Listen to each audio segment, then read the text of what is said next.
Por que ele faz apodrecer? Porque se você tiver o de amanhã lá na tenda, amanhã tu nem abre ela para vir falar comigo.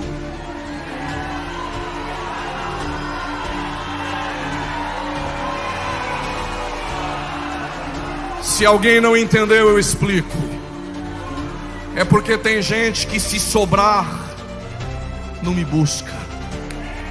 Então o que Deus fez? Eu fiz vocês ser dependentes de mim no ambiente. Vai cair hoje. E o de amanhã? Sai da tenda e me busca, eu vou prover. E o depois de amanhã? Me chama que eu vou prover.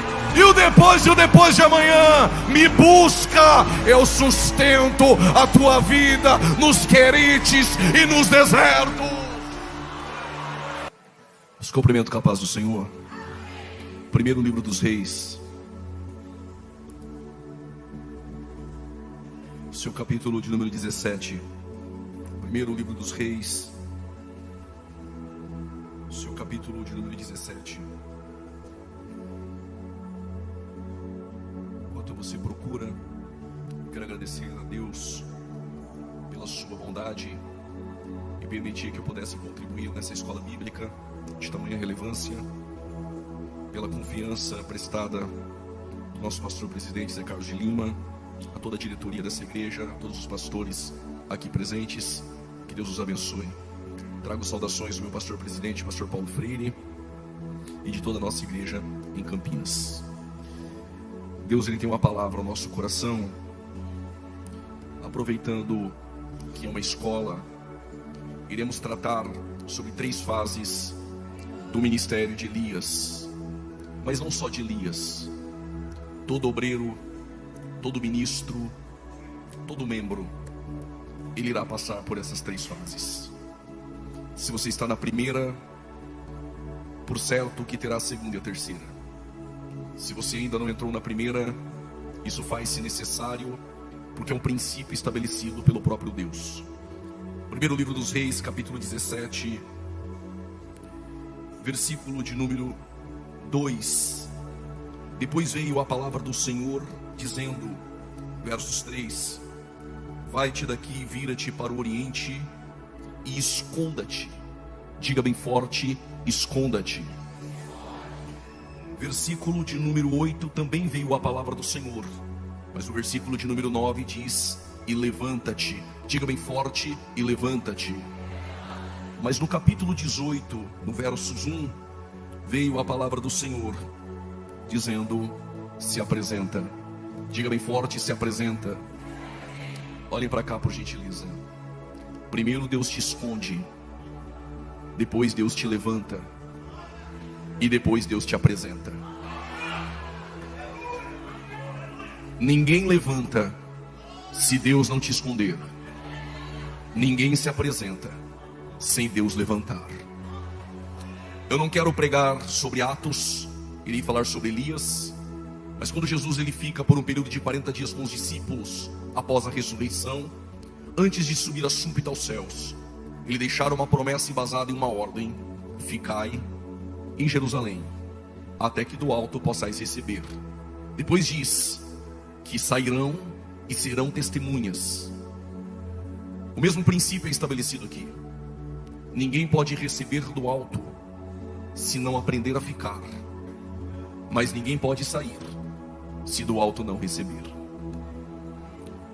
Hoje Deus te esconde, Deus te levanta, Deus te apresenta. Qualquer aluno de escola bíblica dominical, ou de só ouvir pregações, sabe que houve um tempo em que Israel pediu um rei. O profeta Samuel tinha 2 filhos, Joel e Abias, mas os mesmos não andaram no caminho de seu pai. Então o povo rejeita os filhos de Samuel e pede um rei. Samuel vai orar e falar com Deus, e a resposta de Deus a Samuel é: este povo não rejeitou a ti, mas este povo tem rejeitado a mim. Então Deus escolheu um rei segundo o padrão do povo. Saul ele governa e reina por 40 anos, mas depois Deus vai escolher um rei agora segundo o seu padrão, o seu coração. E Davi vai governar por 40 anos. Gedidias, a saber, Salomão, sucessor do pai Davi, também vai governar por 40 anos e deixar um filho chamado Roboão. E Roboão não escutou os mais velhos, os anciãos, escutou os mais jovens, aumentou o jugo do povo, e o rei é dividido. E quando o reino é dividido, todos nós sabemos, reino do norte e reino do sul. Todos os monarcas que vieram do reino do sul, houve uma mistura entre reis piedosos, como Josias, como Josafá, e por que não como 13º rei de Judá, Ezequias. Mas também tivemos reis que prevaricaram e não andaram nos caminhos de Davi. Portanto, o reino do norte, nós não vamos ter nenhum rei piedoso. Entre eles, o pior monarca que existiu no reino do norte, a saber, Acabe. Este homem, ele tenta fazer alianças políticas, e ele traz uma mulher chamada Jezabel, que fora criada para ser uma sacerdotisa pagã. E quando ela vem ao reino do norte, ela trouxe os seus deuses, e não só os seus deuses, mas a sua cultura da Fenícia. Também essa Jezabel, filha de Etibaal, mas à frente é a mesma que vai ser a precursora de uma apostasia no reino do norte. Uma inércia espiritual, uma crise moral permeava e pairava sobre o reino do norte.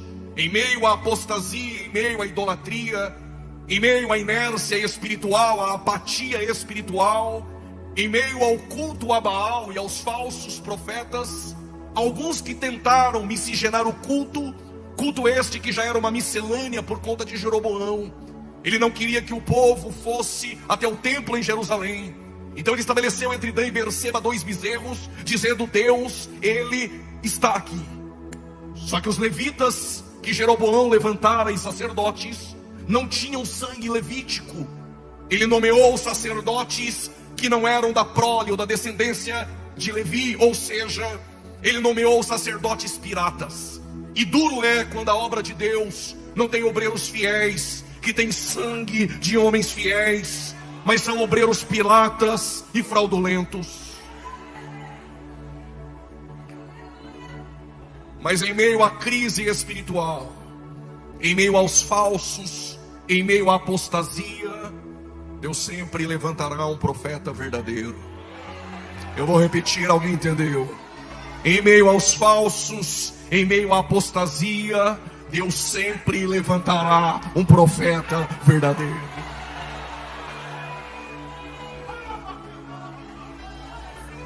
Elias, ele surge como um vulto profético.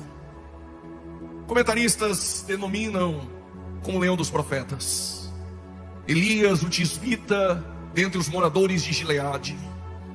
O leão dos profetas surge em meio à apostasia, em meio aos falsos, e ele traz uma palavra: segundo a minha palavra, não choverá no decorrer dos anos, não cairá chuva e nem orvalho. Essa profecia de Elias, segundo a minha palavra, confundiu alguns homens. Alguns dizem que a nossa palavra tem poder, que é segundo a palavra de Elias, e que se eu profetizar vai acontecer. Por conta disso, as Assembleias de Deus estão tendo que lidar com falso modismo. Profetiza para o irmão que está do lado, levanta e profetiza para quem está atrás. Na verdade, isso não funciona. Elias profetizou segundo a sua palavra, mas com base em Deuteronômio 28. Se tu prega, é segundo a palavra. Se tu canta, é segundo a palavra. Se tu profetiza, é segundo Deus. Se tu dá glória, é pelo Espírito Santo. Se você prega, é pelo Espírito Santo.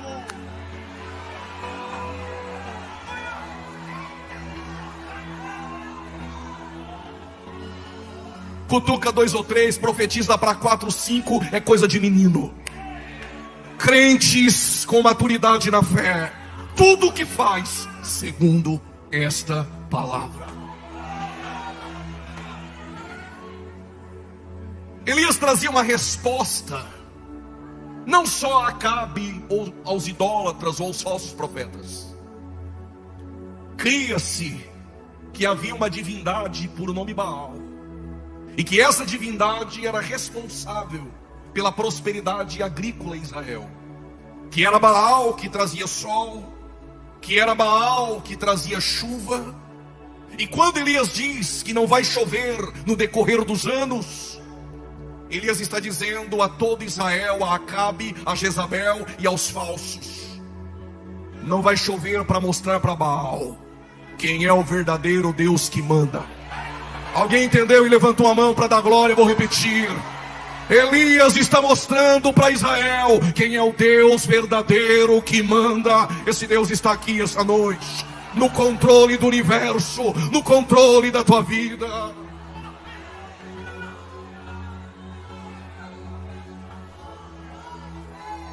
Não me diga que não é bom sentir-se útil e usado por Deus. Mas nós temos uma tendência que o nosso orgulho venha se aflorar depois de ser usado, depois de cantar bem, depois de uma boa mensagem, depois de um tapinha nas costas dizendo que mensagem. Nós temos a tendência e uma inclinação ao orgulho, e é esse orgulho que tem derrubado muitos. Mas antes de Elias se sentir alguém tremendamente usado, e quem sabe, hipoteticamente, estou dizendo, ensorbebecer, veio a palavra do Senhor. Como diz aí fora, veio a palavra do Senhor. Agora Elias vai bombar nas redes sociais. Agora Elias vai estar com a agenda lotada. Este é o evangelho gospel, o mercado. Agora o verdadeiro evangelho, veio a palavra do Senhor a Elias dizendo: esconda-te. Quem Deus não esconde não tem história. Quem Deus não esconde não cria maturidade na fé. Quem Deus não esconde não viverá experiências com Ele. Estou sentindo uma graça para dizer isso. Mas por que Deus me esconde? Eu te explico. Ribeiro de Querite. A palavra Querite em hebraico é cortar ou cortante. Vai doer um pouquinho, até porque eu não vim da Vitória. A palavra Querite significa cortante. Por que Deus me esconde? Para podar. A árvore que frutifica primeiro é podada. Quer no ministério se levantar e ser apresentado, mas não quer deixar Deus se esconder. E por que Deus se esconde? Porque não dá para sentar no banco da igreja e dizer: eu sou assim e não mudo. Então tu não entendeu o que é evangelho. Evangelho não muda diversidade, evangelho transforma. Eu sou assim, mas eu mudo, porque o evangelho me transforma. Porque Deus me esconde e o Querite me modela.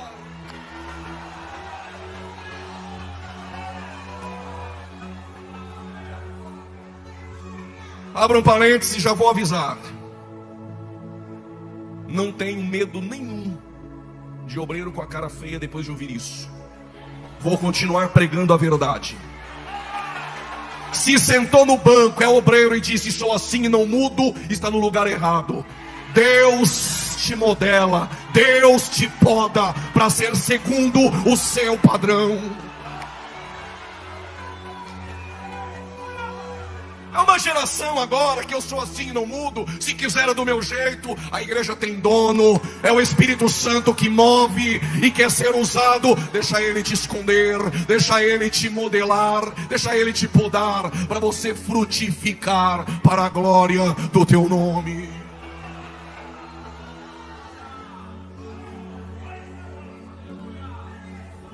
Querite não é para nos envergonhar. Querite é para nos modelar. Mas Querite também é para você conhecer o Deus que você serve. Não chove, não há água em todo Israel, mas no Querite tem água. Aonde eu te escondo, eu te sustento. Alguém entendeu? Aonde eu te escondo, eu te preservo. Permita-me, estou pregando para aqueles que Deus esconde, mas também sei que no nosso meio tem aqueles que se escondem de Deus. Jonas tem chamada, mas está dormindo no sono da irresponsabilidade. Se você aqui essa noite se escondeu de Deus, se tu tem chamado, Ele te encontra.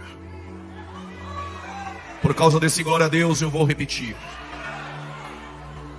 Por causa desse glória, eu vou dar 3 exemplos. Segura. Moisés matou um egípcio, e não escandalize. Quando Deus o chamou, ele tem 80 anos de idade, é foragido da justiça. E Moisés falou que com até 70 dá para fazer a obra. Deu 80, Moisés falou, pode jubilar quem fado. Deus chamou com 80 só para mostrar que é Ele que faz. Mas é sobre isso que eu quero falar. Com 40 ele matou um egípcio e fugiu para Midian. Para o foragido Moisés tem uma sarça. Elias se escondeu na caverna. Para o foragido e escondido Elias tem uma voz suave. Jonas se escondeu no porão. Para ele Deus tem um peixe. Deus tem meios para encontrar aqueles que se escondem de Deus. Mas eu estou pregando para aqueles que Deus esconde. E não há água em todo Israel, mas no Querite tem água. Então não reclame quando Deus te esconde. É porque neste ambiente que Deus está provendo e te guardando. Mas no Querite nós temos vontades. E qual era a vontade de Elias? Só tem água. Eu quero carne, quero pão.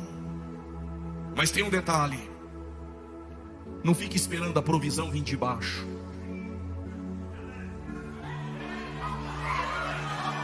Alguém entendeu aqui? Eu vou repetir. Elias embaixo tem água, mas ele quer carne. O problema é que você fica esperando a provisão vir de baixo. Se na ingratidão ninguém trouxer, fique tranquilo, Deus tem meios extraordinários. Deus tem meios extraordinários. Isso aqui já valeu a noite. Pode ir embora para casa pensando, com o coração ardendo. Deus tem meios extraordinários. Eu quero que tu prove, pregador. Então eu vim para isso. Está esperando a provisão vindo de baixo. Quando Elias olha, está vindo de cima. A provisão está vindo de cima. Alguém levantou a mão direita, eu vou repetir. A provisão está vindo de cima. Mas os meios de Deus são extraordinários. Olha os meios de Deus. Quando o profeta não quer abrir a boca para falar, Deus usa a jumenta. Quando o profeta não quer ser obediente à chamada, Deus usa o peixe obediente para mostrar que peixe obedece. Quando o crente vem para uma reunião como essa e fica aí me olhando com essa carinha de presbiteriano, sem dar glória a Deus, fique tranquilo, se você não der glória a Deus, Ele faz as pedras clamar e adorar.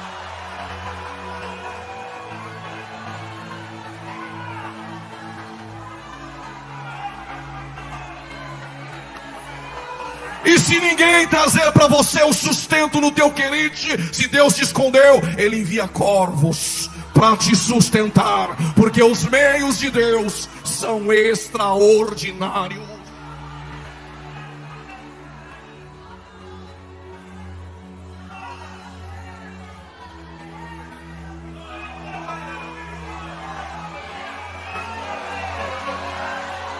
Tem os assembleanos aqui. Sabe por que você está com a mão levantada dando glória a Deus? Porque Deus te escondeu um dia e você sabe quem é o Deus que te guarda e te preserva e te sustenta.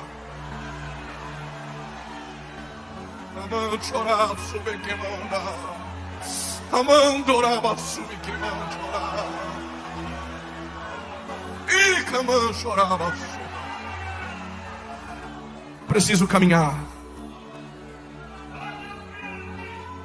Pregador, o Senhor está dizendo que Deus não te esconde ou não te leva para um ambiente sem que antes nesse ambiente Ele já não tenha preparado.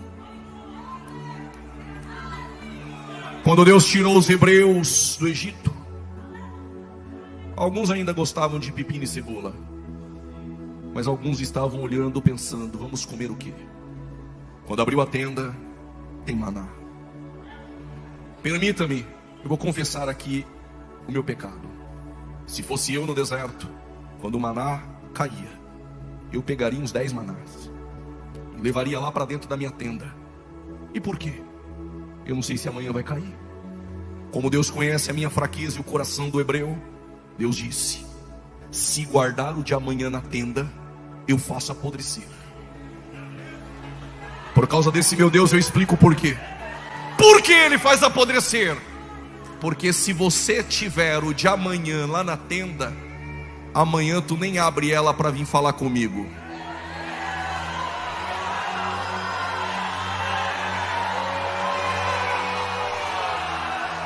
Se alguém não entendeu, eu explico. É porque tem gente que, se sobrar, não me busca. Então o que Deus fez? Eu fiz vocês ser dependentes de mim no ambiente. Vai cair hoje. E o de amanhã? Sai da tenda e me busca, eu vou prover. E o depois de amanhã? Me chama que eu vou prover. E o depois de amanhã? Me busca, eu sustento a tua vida nos querites e nos desertos.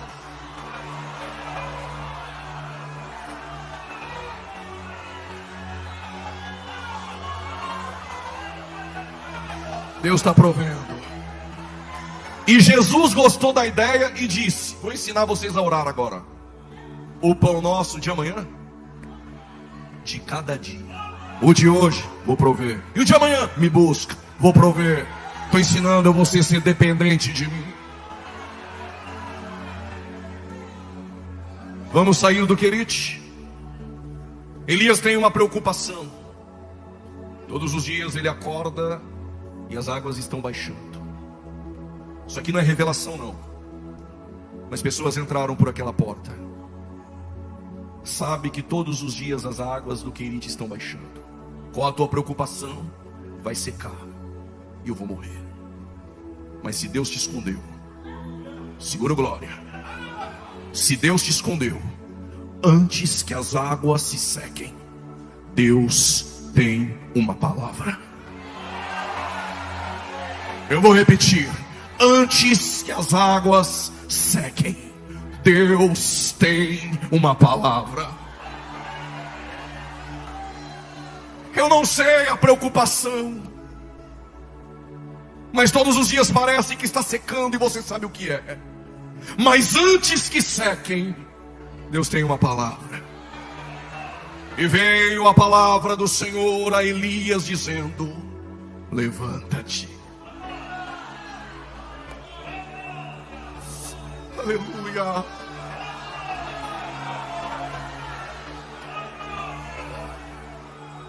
Quando Deus te esconde, tem prazo de validade.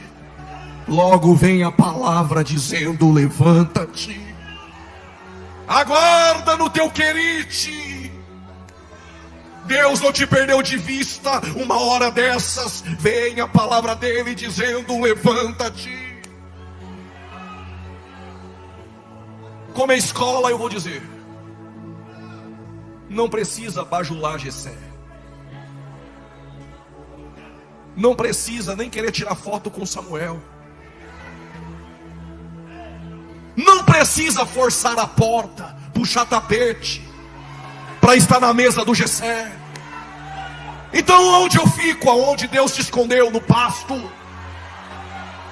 Vai matando o leão e o urso, sem puxar tapete de ninguém, sem boicotar a liderança do ministério, sem conluio de rebelião às escondidas. Porque quando Deus quer você, o profeta não se assentará à mesa enquanto você não chegar.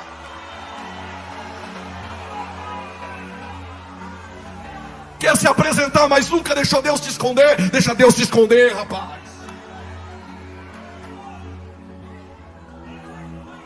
Levanta-te. Isso aqui é paradoxal. Vai a Sidom. Sidom é a terra do inimigo. Queria ter ficado escondido, né? Dando a oferta, fazendo assim com a mão na hora da bênção. Quis entrar no ministério, agora não dá mais para voltar. Levanta-te e vai para a terra do inimigo, que é lá que eu vou te usar. Quando Elias foi, chegou na porta de Sidom, tem uma mulher pegando cavaco. É tipo graveto para fazer fogueira. Porque fogueira não se faz com tora. Fogueira se faz com graveto.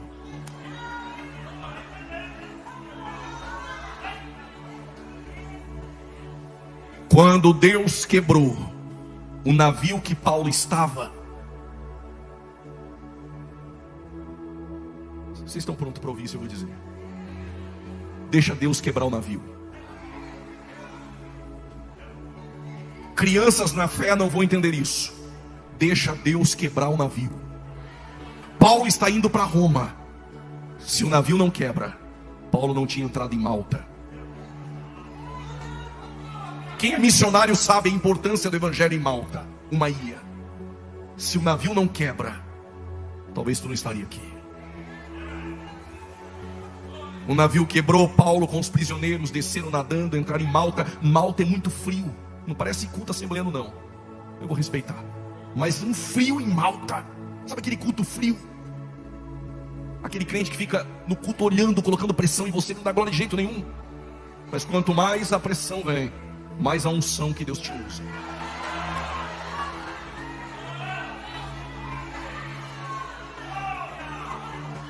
E aí Paulo vai fazer uma fogueira, porque o ambiente é frio. Paulo tem duas opções: toras ou gravetos. Se sou eu escolho tora. Inchada, grande, tem aparência. Só que tora não pega fogo, porque tora é inchada. O ambiente é frio, ela contrai água, então ela incha. Crente inchado não pega. Eu canto mais, eu prego mais, eu faço melhor, eu canto melhor. Sem eu não acontece. Se não é eu, não dá, a igreja não vai. É tora.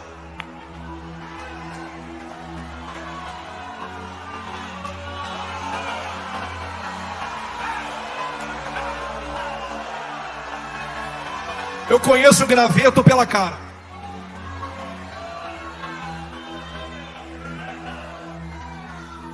Então já sei, pega o graveto e acende. Detalhe: graveto sozinho até pega, mas logo apaga. Aí vive de fumaça. Cutuca teu irmão, chacoalha 2 ou 3. Se não der glória eu não prego, se não der glória eu pulo aí. É movimento, é só fumaça. Graveto sozinho, precisa entender: reino de Deus não tem carreira solo. Não entendeu? Eu explico. Quer fazer a obra sozinho? Abra um ministério em Marte ou em Júpiter. Porque a obra de Deus é assim: um planta e o outro rega, e Deus dá o crescimento.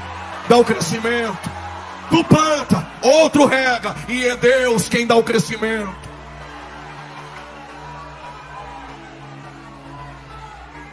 Então o que eu faço? O que Paulo fez?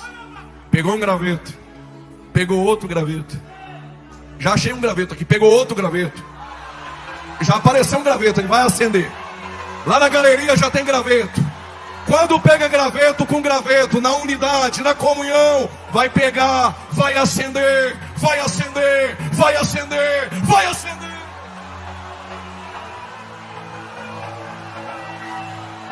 Se não acendeu é porque é tora, mas se é graveto, já está aceso para a glória de Deus.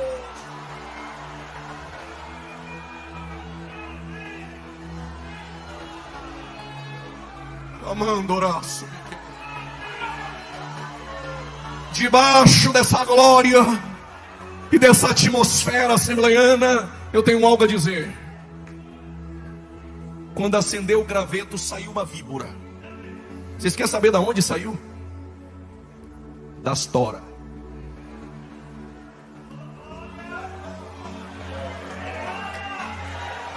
Pastor Zé Carlos de Lima, cuidado com as toras.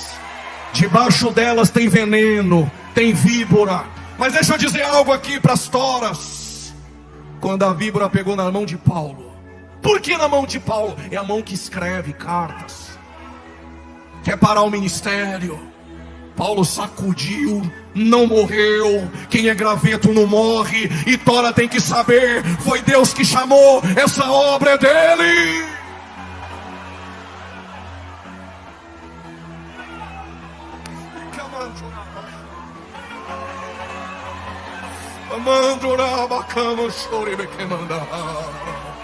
Sinta a presença do Espírito Santo.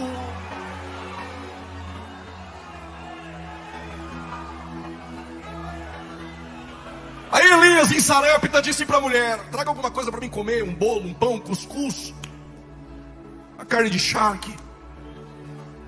Eu gosto, sou paulista, mas gosto, viu? E aí a mulher disse: ó homem de Deus, estou pegando esses gravetos, e lá em casa eu só tenho um pouquinho de azeite, um pouquinho de farinha, vou fazer o que tenho para comer, dar para o meu filho morrer. Tem gente que pensa que tem e não tem. Tem gente que pensa que ainda tem, mas já perdeu. Mas tem gente que pensa que não tem, mas tem. Saul pensava que tinha. Nem por Urim, nem por Tumim, nem por profeta. O fim do seu ministério foi em cima de uma lança, após consultar uma feiticeira. Mas tem um detalhe aqui. O Saul, para ele, tinha uma lança. Mas Davi não ousou pegar essa lança quando teve a oportunidade de matar Saul. Porque quem cresceu no reino não usa ferramentas do reino para derrubar a liderança. Se você não respeita o rei, então respeite o trono de Deus. Alguém entendeu? Se você não respeita o rei, respeita o trono.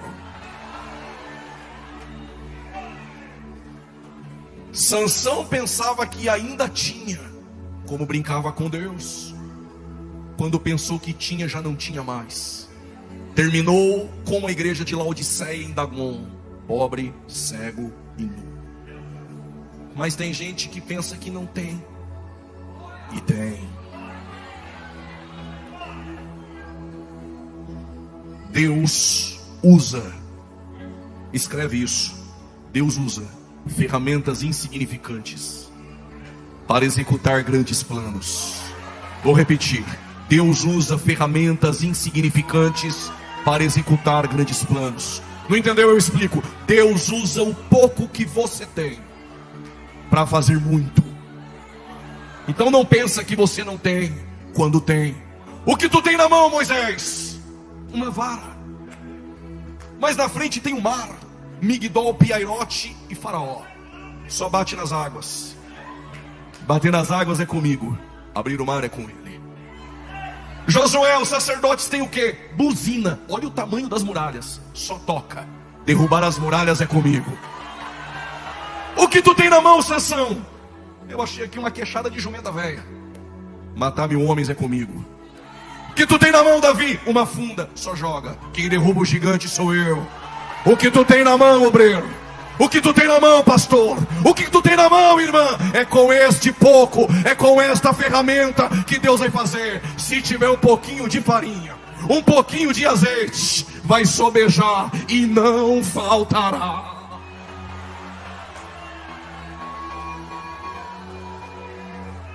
Se tem farinha, tem trigo. Se tem trigo, tem pão. Se tem pão, estamos há 113 anos não dependendo de modismo, dependendo de pão, de palavra. Mas se tiver um pouquinho de azeite, eu não sei se você vai pegar, mas eu vou dizer: se andar com quem tem azeite, acendesse lamparina, não tinha 5 Lucas. Eu explico melhor. Nem que tenha um pouquinho, mas tem o seu. Tenha o seu. Não dá para pegar emprestado. Cada um com o seu azeite, cada um com a sua lamparina. E quando ele passar e você ouvir o grito: aí vem o noivo, tenha você o seu próprio azeite.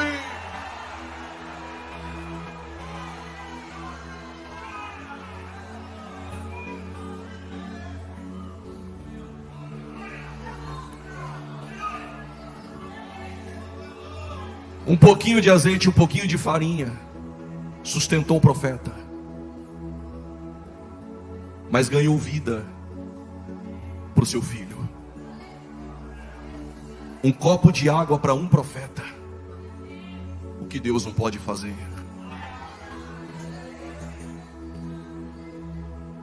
Preciso correr. Veio a palavra do Senhor a Elias dizendo: apresenta-te. Primeiro Deus te esconde, depois Deus te levanta. Só que quando Deus te levanta, Deus não vai mandar mais corvos agora para te trazer alimento. Agora Deus vai usar você para trazê-los. Mas agora Deus está dizendo: apresenta-te. E apresentar é difícil, porque se apresentar fielmente é difícil. Enquanto Elias está procurando Acabe, encontrou um mordomo por nome Obadias. Qual é o nome? Ele é mordomo de Acabe, trabalha no palácio de Acabe, mas é fiel a Deus. Trabalha na empresa do ímpio, mas honra a igreja que congrega. Trabalha no meio dos ímpios, mas é fiel a Deus. Ser fiel até a morte, e dar-te-ei a coroa da vida. Obadias trabalha para Acabe, mas é fiel a Deus. E Obadias encontra Elias e diz: Elias, o Acabe quer te matar. E eu vou explicar algo para ti, Elias. Elias falou: então explica. Na mesa de Jezabel tem 850 profetas falsos. Entre os de Baal e os de Azerá, 400 com mais 450. Tem 850 falsos na mesa dela. Mas tem um detalhe, Elias. Com um pouquinho que eu ganho, eu escondi 50 verdadeiros em uma caverna, 50 verdadeiros na outra, e esses 100 eu sustento com pão e água.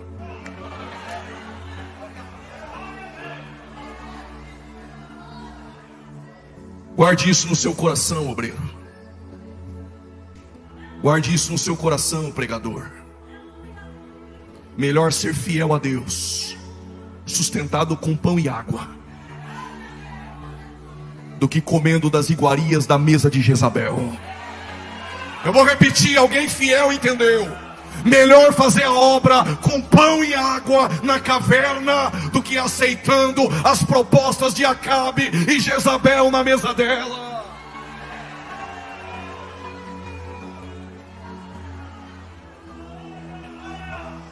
Eu estou preocupado, porque Deus disse que mais são os que estão conosco do que os que estão com eles. Mas na mesa dela tem 850 falsos. Obadias tem 100, com Elias 101. Deus falou: deixa de ser besta, rapaz. Eu tenho mais 7.000 que eu escondi.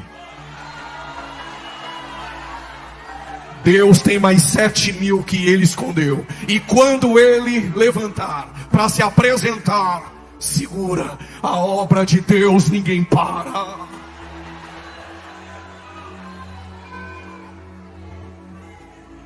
Vocês estão aí?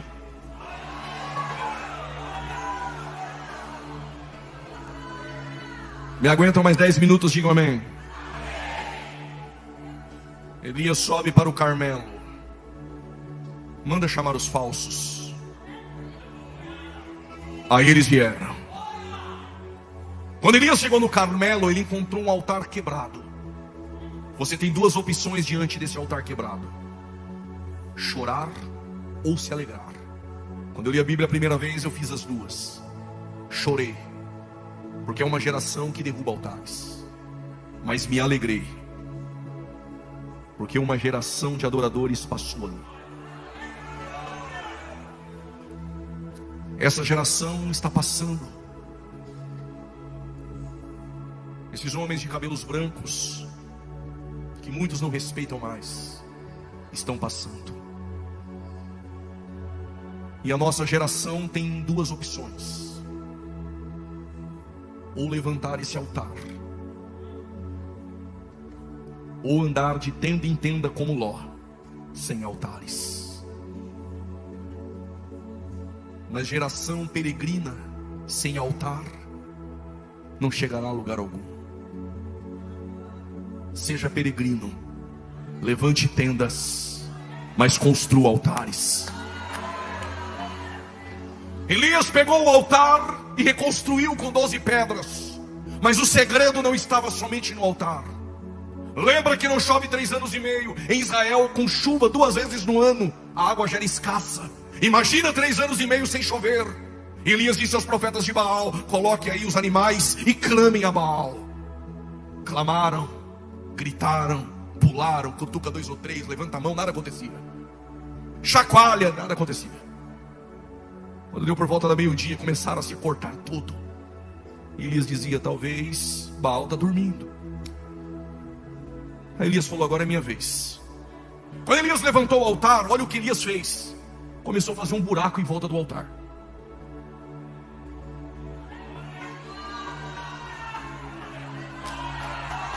Mas não era um buraquinho não, tinha profundidade. Tem altar, mas tem profundidade.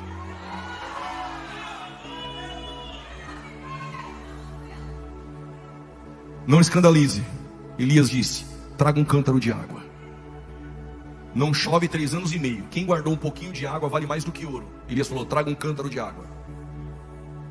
Os obreiros já estão murmurando, mas dentro deles não falaram nada. Quando jogou o cântaro de água dentro do buraco, já tem obreiro mandando WhatsApp para outro. Pastor está desperdiçando tudo isso. Para incrédulo é desperdício, para nós é investimento. Se não sabe o que é obra de Deus, tudo é desperdício. Para nós é investimento. Eu não quero pregar outra mensagem, mas a mulher quebrou um vaso de alabastro vindo da Índia, 1 ano de salário, jogou nos pés de Jesus. Para o Judas que fica no nosso meio, é desperdício. Ele até parece espiritual, podia pegar 300 denários e dar para os pobres, mas ele é filho do diabo. Ele só é espiritual na hipocrisia. Vale 300 dinheiro, mas ele traz Jesus pelo dízimo dos 300, 30. Mas para a mulher é investimento. Aí o Elias falou: traga mais um cântaro. Trouxeram o segundo, jogou no buraco. Já tem o Coreco, o Datã e o Abirão, já se reuniu. Deus está falando. Eu estou falando em parábolas. Traga o terceiro e o quarto cântaro. Aí pronto. Já estão pagando até alguém para falar mal. Quando jogou o quarto cântaro de água, fogo desceu. Porque em Hebreus 12, Deus é fogo consumidor. Gênesis capítulo 15, versos 17, Deus fez uma aliança com Abraão no fogo. Êxodo capítulo 3, versículo 1 e 2, Deus falou com Moisés em uma sarça de fogo. Êxodo capítulo 13, versos 21, a coluna que guia o povo é coluna de fogo. Levítico capítulo 6, versículo 12, o fogo no altar que Deus acendeu não apaga, é fogo de Deus. Primeiro livro dos Reis, capítulo 18, versos 38, Deus vai responder a Elias com fogo. Jeremias capítulo 23, versos 29, a tua palavra é fogo. Zacarias capítulo 2, versículo de número 5, o Senhor é o muro de fogo. Mateus capítulo 3, versos 11, eu batizo com água, mas quem vem após mim, alguém entendeu? É mais poderoso, já levantou da cadeira, vos batizará com o Espírito Santo e com fogo. Não deixa o fogo na Assembleia apagar. Atos capítulo 2, versos 4, línguas repartidas como que de fogo.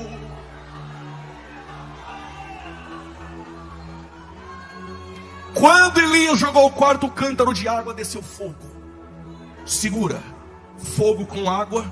A Bíblia diz que o fogo não desceu no altar, desceu na água. Fogo com água tem vapor. Se tem vapor, tem fumaça. Chama o obreiro que disse que é desperdício. Aí ele veio, dá uma olhadinha lá. Tô vendo nada. É porque eles não vêem mesmo, eles demoram para pegar. Aí Elias falou: volta lá. Tá vendo alguma coisa? Tô não. É que Elias é bonzinho, mandou 7 vezes. Na 7ª ele entendeu. Se tem investimento e profundidade, tem resposta da eternidade. Segura. Fogo com água, vapor. Se tem vapor, tem fumaça. Se tem fumaça, tem nuvem. Tá vendo o que? Uma pequena nuvem. do tamanho da mão de um homem. E esse é sinal que se tem profundidade, se tem altar, tem resposta da eternidade. E agora? Só o Senhor é Deus. Só o Senhor é Deus. Só o Senhor é Deus. Até você dar glória. Só o Senhor é Deus. Só o Senhor é Deus. Só o Senhor é Deus. Se pode dar glória, dá glória. Se pode falar em línguas, fale. Só o Senhor é Deus.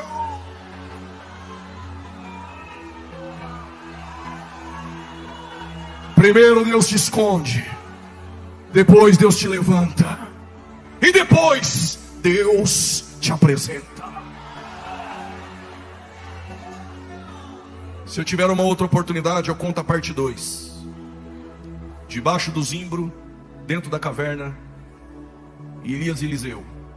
Por que tem que passar em Gilgal? Por que tem que passar em Betel? Por que tem que descer em Jericó?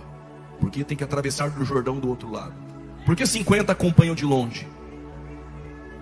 Há uma geração que acompanha de longe, mas há uma geração que receberá a capa. Deus abençoe em nome de Jesus.